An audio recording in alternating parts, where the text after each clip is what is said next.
গরম রসের মধ্যে এইগুলো দিয়ে দিলাম।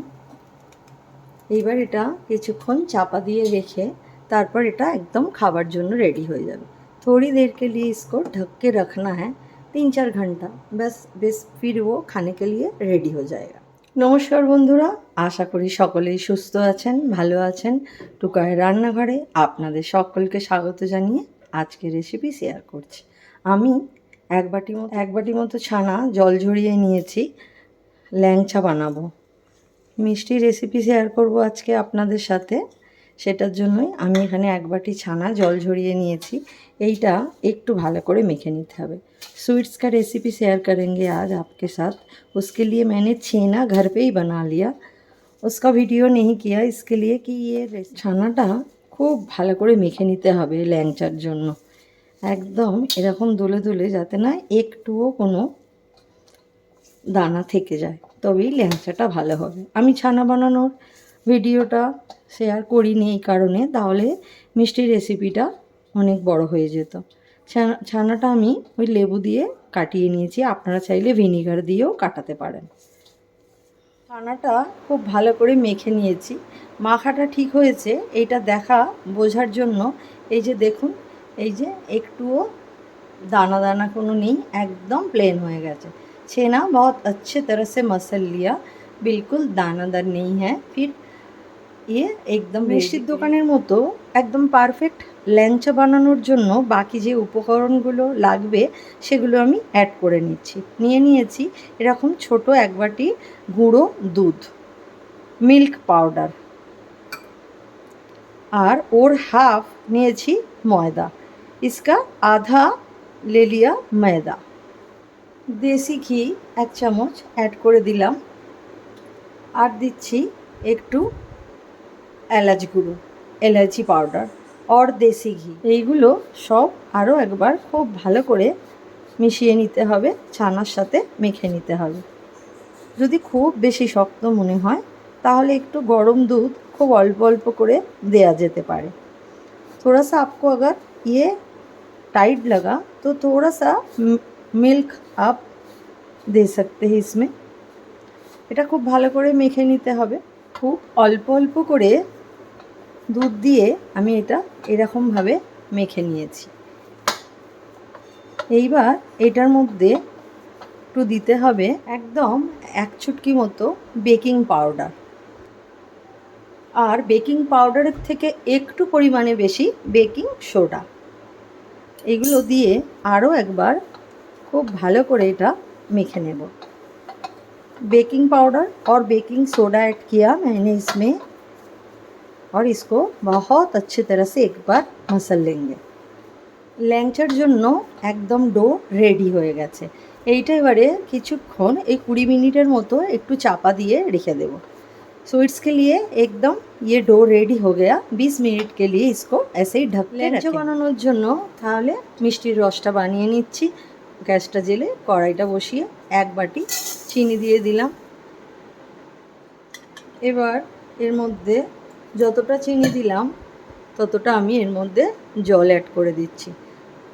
स्वीट्स के लिए सीरा बनाने के लिए मैं इसका 1 कटोरी शक्कर दिया और उसी कटोरी में शक्कर दिया और इसी कटोरी का 1 कटोरी पानी दिया। कोई तार वार नहीं बनाएंगे, सिंपल सा जो सीरा है वो बनाएंगे।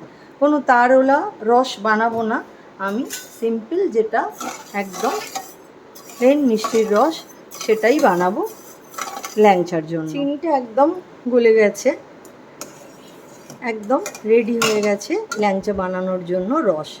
এর মধ্যে দিয়ে দিচ্ছি দুটো ফাটিয়ে নেওয়া এলাচ, 2 इलायची तोड़ के दे दिया, और शुगर एकदम मेल्ट हो गया पानी में। ये चाशनी बन गया मेरा स्वीट्स के लिए। ল্যাংচার জন্য রস একদম রেডি হয়ে গেল। চলুন এবার ল্যাংচা বানাই। ডোটা চাপা দিয়ে রেখেছিলাম ল্যাংচা বানানোর, এই যে দেখুন ডোটা একদম রেডি হয়ে গেছে। ডো একদম রেডি হয়ে গয়া। হাতের মধ্যে একটু দেশি ঘি ভালো করে লাগিয়ে নিচ্ছি। थोड़ा सा देसी घी हम दोनों हाथ पे लगा लिया, और डो के लिए ऐसा लेची काट के रखेंगे। এই যে এখন এইগুলো কেটে রাখি, তারপরে এইগুলোকে সেভ।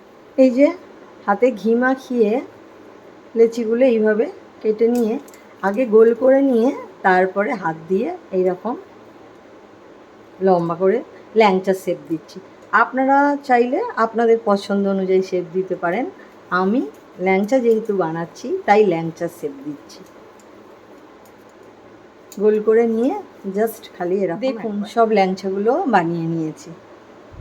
मेरा स्वीट्स बन गया। अभी इसको फ्राई करना है। চলুন এবারে তাহলে এটা ভেজে নেওয়া যাক। আমি সাদা তেল কড়াইতে অ্যাড করে নিলাম। আপনারা চাইলে শুধু ঘিও বানাতে পারেন। আর একটু ঘি অ্যাড করে দিলাম। আমি সাদা তেল আর ঘি দুটো মিশিয়েই ল্যাংচাটা ভেজে নেব, তাহলে তার স্বাদটা একদম দোকানের মতো হবে। কড়াইয়ের তেল আর ঘি মেশানোটা একটু গরম হয়ে গেছে। এইবারে আমি এই হালকা গরমের মধ্যেই এগুলো কিন্তু ল্যাংচাগুলো একে একে ছেড়ে দিতে হবে। मैंने देसी घी और वाइट ऑयल से थोड़ा सा कढ़ाई में दे के हल्का सा गर्म हो गया तो स्वीट्स जो था ये इसमें फ्राई करने के लिए इसमें ऐड कर दिया। एकदम गैस का फ्लेम लो पे रखा है। গ্যাসের ফ্লেমটা একদম লোতে আছে, তবেই এটা খুব ভালোভাবে ল্যাংচাটা ভাজা যাবে। আর এখনই এর মধ্যে খুন্তি দিয়ে নাড়াচাড়া করব না, আর একটু ভাজা হলে তারপর এটা পাল্টে দেব। লো ফ্লেমে ভাজা হচ্ছে ল্যাংচাটা। আর এইটা দেখুন আস্তে আস্তে এর কালারটাও চেঞ্জ হচ্ছে। পুরোটা যেন একই রকমভাবে ভাজা হয়, সেই জন্য একদম লো ফ্লেমে রেখে আস্তে আস্তে এইভাবে घुरिए फिरिए दिए এটাকে ভালো করে ভেজে নিতে হবে। एकदम अच्छे से इसको ऐसे फ्राई कर लेंगे, सब एक ही जैसे इसका कलर चेंज हो। দেখুন বন্ধুরা ল্যাংচাগুলো একদম ভালোভাবে ভাজা হয়ে গেছে। এইগুলো তুলে নিয়ে এইবার আমি রসের মধ্যে দিয়ে দেব। দেখুন ল্যাংচা একদম খুব সুন্দর কালার চেঞ্জ হয়ে গেছে আর পুরোটাই সেম কালারের হয়েছে, ভালোভাবে ভাজা হয়েছে।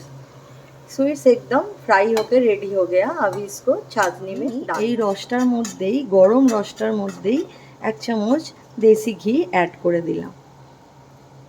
मैंने 1 टेबलस्पून देसी घी इसमें ऐड कर दिया। स्वीट्स इसमें और भी अच्छा टेस्टी होगा, एकदम दुकान के जैसे। इसके लिए ये देखिए, ये अभी 4-5 घंटे ऐसे रखेंगे। এগুলো আবারও এর মধ্যে দিয়ে দিলাম তেলের মধ্যে এগুলো ভাজার জন্য। जो बाकी बचा था वो भी इसमें ऐड कर दिया फ्राई होने के लिए। पूरा আমার ল্যাংচা একদম বানানো রেডি হয়ে গেছে। এটা ঘরোয়াভাবে কত সুন্দরভাবে আমরা বাড়িতে এই ল্যাংচা বানিয়ে নিলাম।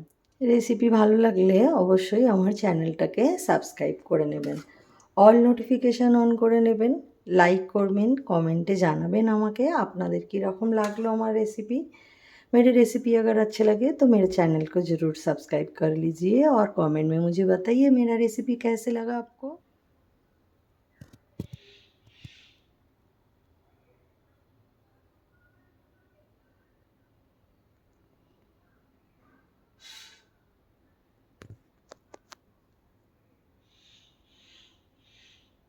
এইভাবে বাড়িতে একবার ল্যাংচা বানিয়ে সকলকে খাওয়ান, সবাই খুব খুশি হবে আর অবশ্যই আপনার খুব তারিফ করবে আর আমাকে জানাবেন কীরকম হলো। আজকে তবে আসি, দেখা হবে আবার পরের ভিডিওতে। সবাই সুস্থ থাকুন, ভালো থাকুন, সকলকে ভালো রাখুন।